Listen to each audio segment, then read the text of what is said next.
My name is Caitlin Grice, and this is my project on mobile technology.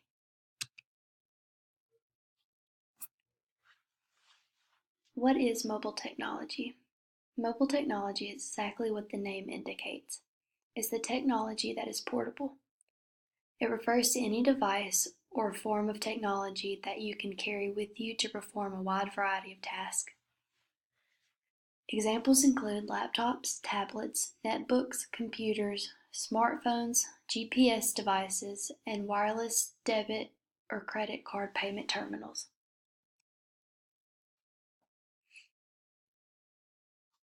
Why use mobile technology? Kids are familiar with it. They see it every day, pretty much anywhere. Home, school, the doctor's office, church, restaurants, anywhere almost you can think of. It doesn't limit possibilities, especially in the sense of how a book might. Not to down books, but there is only so far you can go with books. But with mobile technology, you can pretty much go anywhere and learn anything. Let's say you have a student who is a visual learner, like myself, which you will because there is the diversity of types of learners in every class.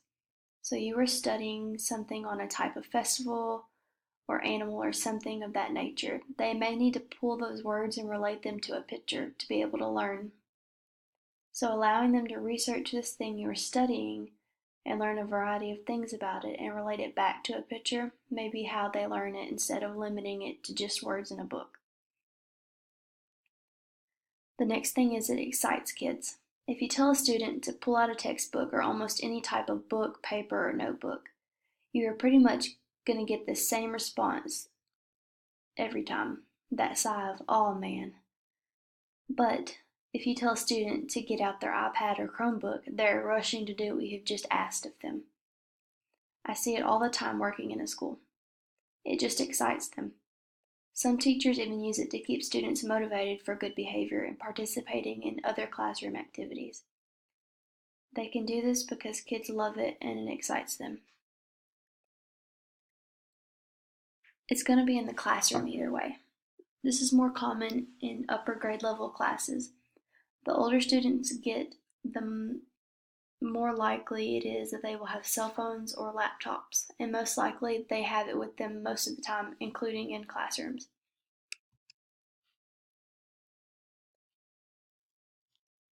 These are just a few examples of the types of technology that you can see in a classroom. I have a laptop, iPad, and a cell phone.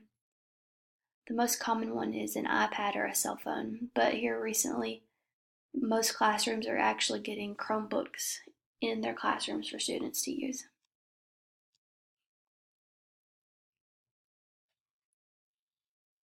Things that prove effective with mobile technology. E-readers. Part of the issue with traditional textbooks are that they are so quickly outdated, both regarding subject matter and which formats best reach readers. E-readers eliminate that issue and allow real-time updates that are useful to students and teachers immediately. Not the next school year when the new textbook is released, but right then. Individual mobile modules. Within educational apps and games are options for individual student logins. This gives students the chance to work at their own pace, taking extra time in the areas where it's needed most.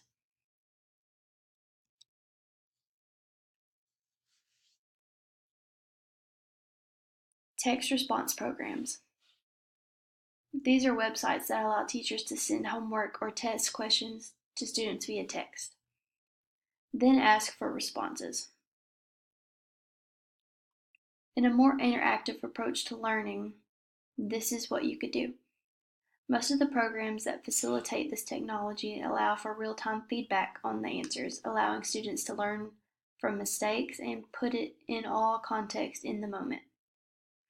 Pew Research found that American teens send an average of 60 text messages per day, making this an effective way to reach students in a medium that is close to universal used. Seamless cloud learning.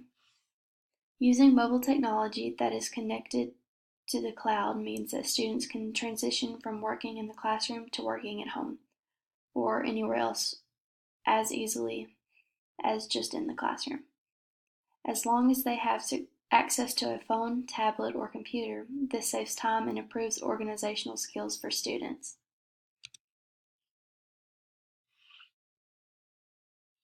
Here's a short video on what some schools are starting to do with technology. Take a highly trained teacher. I need someone to read these 2 thinking questions for me. Laptops loaded with education software, and 36 students rotating through 3 activities. And you have a new way to teach kids. It's called blended learning. And here at Alliance Smith Tech High School in Los Angeles, Veronica Bain uses it to introduce her 9th graders to Romeo and Juliet. What did Romeo do? What is he referring to? In her classroom, students are divided into groups of 12. It's hard to adapt to a class of 36, but to a class or a station of 12, it's very easy. So who steps in to fight instead? A student can get the same information 3 different ways. While she teaches a lesson, How did Tybalt kill Mercutio? another group uses their laptops for collaborative work. Now, are you working independently right now, or are you supposed to be working together? Collaboratively. Okay. Others work independently, using software that adapts to their reading level.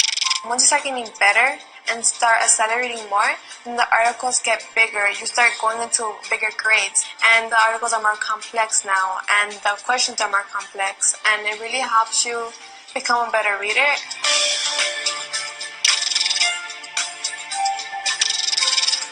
What does blended learning allow you to do in a classroom that you couldn't do before?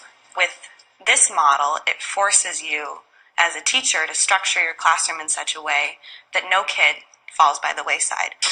Technology also helps keep these digital natives on the right track. I am wondering about a couple things. Principal Lori Rhodes uses remote desktop to keep an eye on her students. Let's say I go into Mr. Romero's class, and here come all of his screens. So, what is that? Yeah, exactly. So I would say the exact same thing, except maybe it's science. It's true. And this is a Spanish class, however. And this person is watching insects versus arachnids. I can click on that, and I can send a message, and I can say, are you supposed to be watching this video? And it says from Dr. Rhodes. And then, let's say, oh, see, they changed their screen. The staff here believes using the best of traditional teaching and technology will develop skills critical to future success. What we're seeing is kids who can communicate quickly, who can get data quickly, who can differentiate for themselves or expect their teachers to do so. Not what we had as kids. That's just really cool to me how they're using one simple thing of technology to create 3 different learning environments inside one classroom. The different types of learning styles include visual, where you pretty much prefer pictures, images, or like just seeing it to understand it. Auditory, you prefer using sounds or music. Verbal, you prefer using words, both in speech and in writing. Physical, you prefer using your body, hands, and touch and feel. Logical, you prefer using logic, reasoning, and systems. This is more common in math than anything. Social, you prefer to learn in groups or with other people. And solitary, you prefer to work alone and use self-study.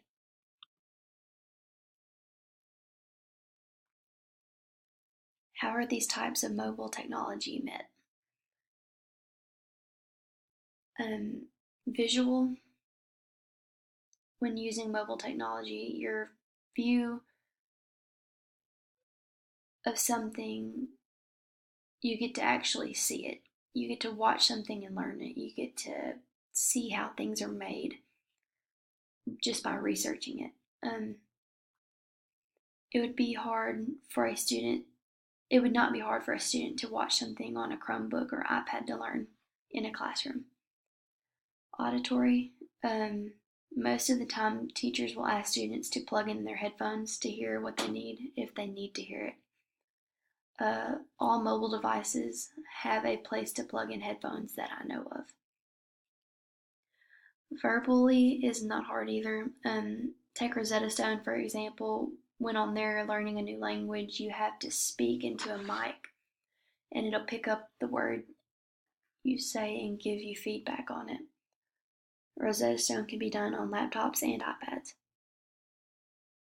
Physically, this is one that is a little harder to meet, but it does meet the needs of this type of learning. If it involves technology or typing or software on a computer like Word or PowerPoint, like learning how to use those things. Logical, you are able to do math and things of that nature on a computer. Now, in fact, one of the websites I'm going to show you is going to be involving math on a computer. So, logically, you can meet that need very well. Social, you can split students into groups to work on a mobile technology device. And this is easy because the technology is, well, mobile. It is easy to move, so when you split them up and make them move into groups, it is very easy to carry the device with them. Solitary, this is also very important and easy to do with mobile technology. Students can plug their headphones, sit quietly, and do work for that interpersonal learning experience. The two websites I'm going to be showing you, I see firsthand at the school I work at, and all the students love them. This is Epic. The pros for this is it gets students reading, and students also can get read to and read with. It's educator friendly, and it's also free for educators. It's easy to navigate and very organized. I have a short video here for you to watch if you want to watch it, and it just basically tells you and shows you about how when a student, you can give a student a list of books that you want them to go through, and you can see if they actually even open the book, how many pages they flip, how much was read, and then they can test on it, and you can see how well they do on that. iExcel is a website that has multiple subjects, and the pros is that it has multiple subjects. It has recommendations for things to learn. The children love it. It's fun and interactive, and teachers keep tabs on students' progress.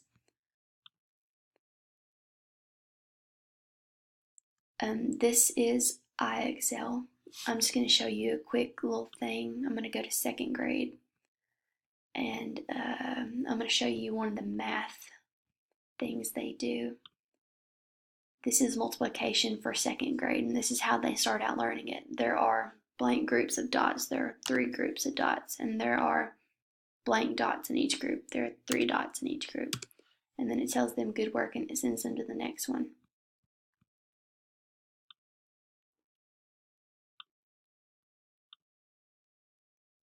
My reflection on this project is that I'll be able to use this one day without a doubt.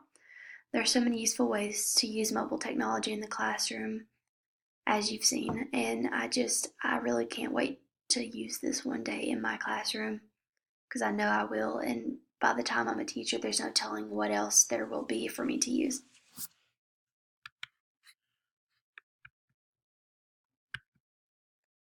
I added some links at the end of my PowerPoint for y'all to go to. These are just a couple of websites that the students I know of use, and they all enjoy it. And so that's it. Thank you for watching.